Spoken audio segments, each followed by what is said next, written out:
Ada begitu banyak bahan di sekitar kita, baik berupa bumbu dapur maupun tanaman dan tumbuhan liar di sekitar rumah kita yang dapat kita jadikan sebagai pestisida organik. Apa-apa saja bahan tersebut? Yuk kita ikuti bersama.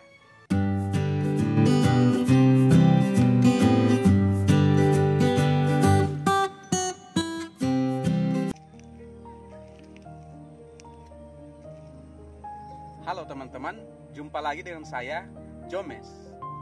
Kali ini saya ingin menyampaikan pada teman-teman berbagai jenis tanaman dan tumbuhan yang dapat kita olah menjadi pestisida organik bersama dengan kegunaannya masing-masing. Tetapi sebelum itu, bagi teman yang belum subscribe, saya persilakan untuk menekan tombol subscribe berwarna merah pada bagian bawah video ini dan bunyikan loncengnya. Jangan lupa like, share, dan komen.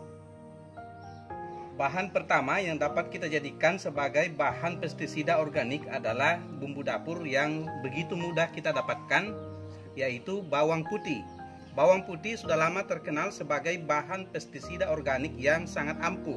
Manfaatnya adalah dapat kita jadikan sebagai insektisida, sebagai nematisida, sebagai repelen, sebagai fungisida, dan sebagai antibiotik bagi tanaman.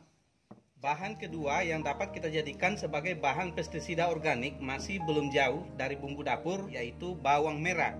Bawang merah dapat kita olah menjadi pestisida organik sama caranya dengan bawang putih, yaitu kita haluskan dengan cara di blender, lalu dicampur air dan disemprotkan maupun disiramkan pada tanaman.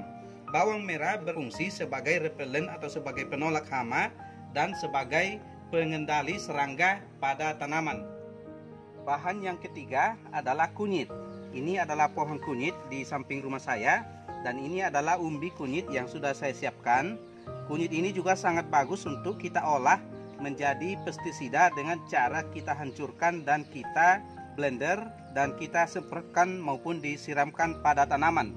Manfaat kunyit sebagai pestisida adalah dapat kita jadikan sebagai insektisida untuk mengusir serangga dan juga sebagai fungisida untuk membasmi hama jamur pada tanaman kita. Teman-teman, bahan yang keempat yang dapat kita jadikan sebagai bahan pestisida adalah jahe. Ini adalah jahe yang sudah saya ambil dari tadi. Jahe ini dapat kita olah menjadi bahan pestisida dan fungsinya adalah sebagai repelen atau penolak hama, sebagai nematisida, dan juga sebagai fungisida untuk membasmi hama jamur pada tanaman kita. Nah, yang kelima, ini adalah bahan yang sebetulnya merupakan gulma di kebun kita, tetapi dapat juga kita manfaatkan sebagai pestisida organik dengan menggunakannya untuk membasmi hama pada tanaman kita. Tanaman ini adalah babadotan atau bandotan yang banyak terdapat pada kebun-kebun kita yang ditumbuhi oleh rumput. Bandotan dalam penggunaannya sebagai pestisida berfungsi sebagai repelen atau penolak hama dan sebagai penghambat serangga yang mengganggu tanaman kita. Nah, tanaman yang keenam yang dapat kita gunakan sebagai pestisida adalah tanaman yang sangat banyak digemari oleh penggemar tanaman hias karena manfaatnya yang sangat banyak, dapat dijadikan sebagai bahan kecantikan, bahkan dapat dikonsumsi untuk minuman kesehatan, tetapi ternyata dapat juga dijadikan sebagai bahan pestisida organik. Inilah dia lidah buaya atau aloe vera. Aloe vera atau lidah buaya dalam pemanfaatannya sebagai pestisida berfungsi sebagai perekat. Selain itu dapat juga berfungsi sebagai insektisida, bakterisida, dan sebagai fungisida. Itulah manfaat dari lidah buaya sebagai bahan pestisida.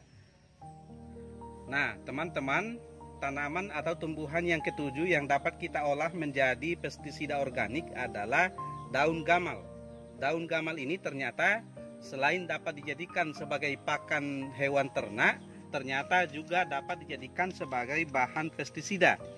Daun gamal dalam penggunaannya sebagai bahan pestisida berfungsi untuk mengendalikan hama ulat pengganggu tanaman maupun kutu penghisap yang sering menghisap dan menghabiskan nutrisi pada daun-daun muda tanaman kita.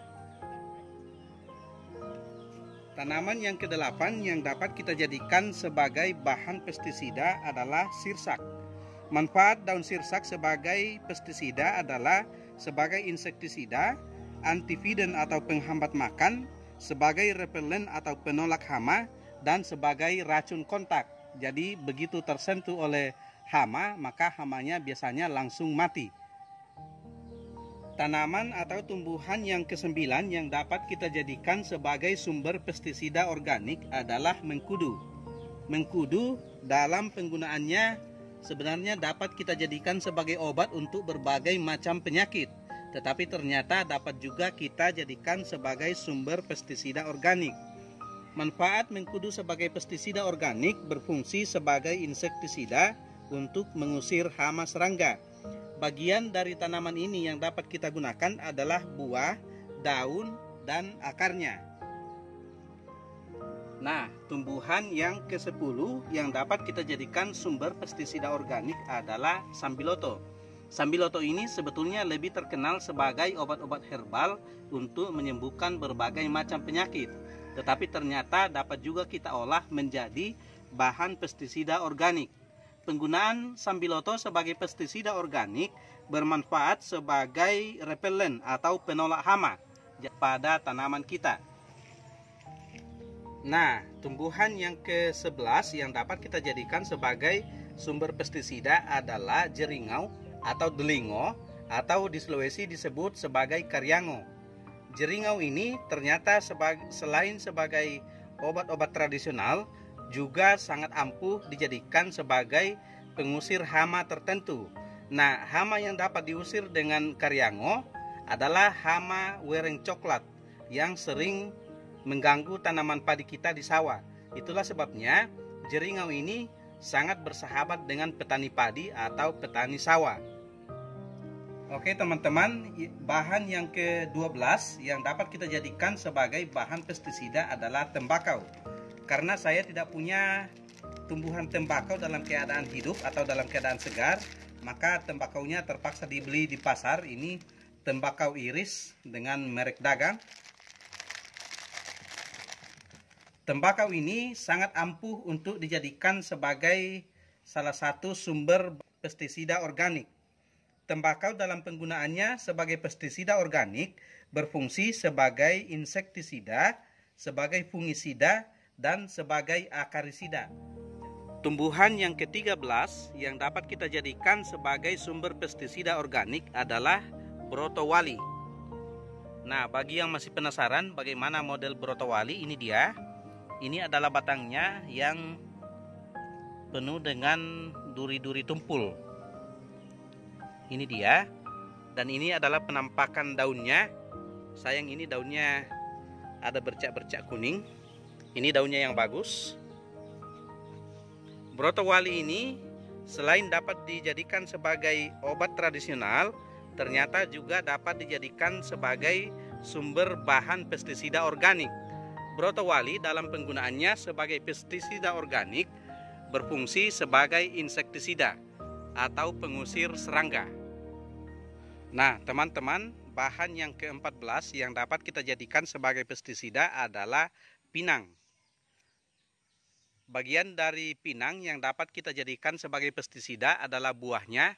Sayang pohon pinang saya ini sangat tinggi, susah untuk kita dapatkan buahnya.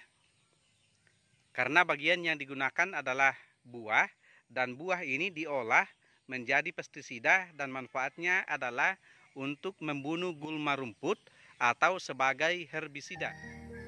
Tanaman yang ke-15 yang dapat kita jadikan sebagai sumber pestisida organik adalah pepaya. Baik daunnya, akarnya, maupun buahnya, ketiga-tiganya dapat kita manfaatkan sebagai sumber pestisida organik. Penggunaan pepaya sebagai pestisida organik berfungsi sebagai fungisida, insektisida, rodentisida, kemudian juga sebagai repelen atau sebagai penolak hama. Nah, ini adalah salah satu jenis tanaman yang cukup populer. Tanaman ini adalah sirih. Sirih ternyata juga dapat dijadikan sebagai sumber pestisida organik. Penggunaan sirih sebagai pestisida organik berfungsi sebagai insektisida, atau sebagai pengusir atau pembasmi hama serangga pada tanaman kita. Nah, tanaman yang ke-17 yang dapat dijadikan sebagai sumber pestisida organik adalah lengkuas. Lengkuas ini dalam penggunaannya sebagai pestisida berfungsi sebagai fungisida untuk mengusir serangga pengganggu tanaman kita. Teman-teman, selain ke-17 jenis tumbuhan dan tanaman yang dapat diolah menjadi pestisida organik yang telah saya sampaikan tadi, masih ada puluhan tanaman lain yang juga dapat kita olah menjadi pestisida organik asalkan kita tahu cara dan kegunaan masing-masing. Untuk pengolahan bahan-bahan tersebut menjadi pestisida organik ada berbagai macam cara yang dapat kita gunakan. Salah satunya telah saya sampaikan pada video saya yang lalu dan teman-teman dapat lihat link videonya di bagian deskripsi di bawah ini. Nah, teman-teman, demikianlah informasi yang dapat saya sampaikan kali ini. Semoga bermanfaat untuk teman-teman semua. Salam organik.